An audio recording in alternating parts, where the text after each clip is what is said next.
ایران کی جانب سے میزائل اور ڈرونز کے بڑھتے حملوں کے بعد اسرائیل کے پاس میزائل روکنے والے انٹرسیپٹرز تیزی سے کم ہو رہے ہیں۔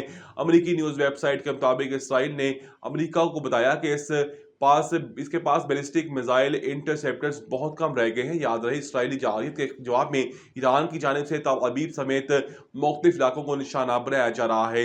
عرب میڈیا کے مطابق 15 روز میں امریکہ اور اسرائیل کے حملوں کے نتیجے میں ایران میں 1444 افراد شہید ہوئے۔ اسرائیلی حملوں سے لبنان میں 773 افراد شہید ہوئے۔ طلاق کے اعلان کے بعد رجب بٹ اور ایمان فاطمہ میں صلح کی کوششیں شروع۔ رجب بٹ اور ایمان فاطمہ کے درمیان پیدا ہونے والی ازدواجی تنازع کے بعد معروف شیعہ عالم علامہ آصف رضا علوی نے ان کی شادی بچانے کے لیے کردار ادا کرنے کا اعلان کر دیا۔ سوشل میڈیا پر گزشتہ کچھ دنوں سے یوٹیوبر رجب بٹ اور ان کی اہلیہ ایمان فاطمہ کے درمیان علیحدگی کی خبریں گردش کر رہی ہیں۔ دونوں کے درمیان اختلافات کافی عرصے سے زیر بحث تھے، جبکہ ان کے ہاں بیٹا کیوان سلطان بھی ہے۔ رپورٹس کے مطابق سوشل میڈیا پر یہ بھی کہا جا رہا ہے کہ رجب بٹ کے بعض دوست ایمان فاطمہ کے خلاف کھل کر بات کر رہے ہیں، جس پر صارفین کی جانب سے شدید رد عمل سامنے آ رہا ہے۔ رجب بٹ کا شیعہ عالم علامہ آصف رضا علوی کے ساتھ قریبی تعلق بتایا جاتا ہے۔ علامہ آصف رضا علوی سوشل میڈیا پر شیعہ مسلک سے متعلق معلومات اور بیانات شیئر کرتے رہتے ہیں اور انہیں ماضی میں رجب بٹ اور ان کے دوستوں کے ساتھ بھی دیکھا گیا ہے۔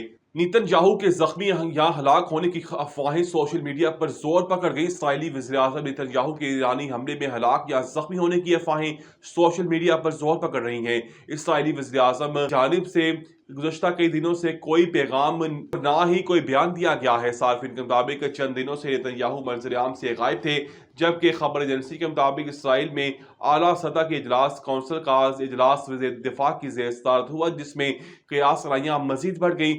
سوشل میڈیا پر وزیراعظم کے حالیہ خطاب کو بھی مصنوعی ذہانت کے ذریعے بند قرار دیا گیا۔ تاہم بعد ازاں اسرائیلی وزیراعظم ہاؤس نے تصدیق کی ہے کہ نیتن یاہو زندہ اور محفوظ ہیں۔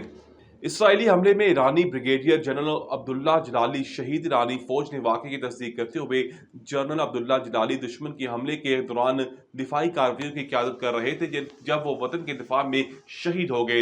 ایرانی فوجی حکام کے مطابق صہیونی ریاست کی جانب سے کیے گئے حملے میں بریگیڈیئر جنرل عبداللہ جلالی نے جام شہادت نوش کیا۔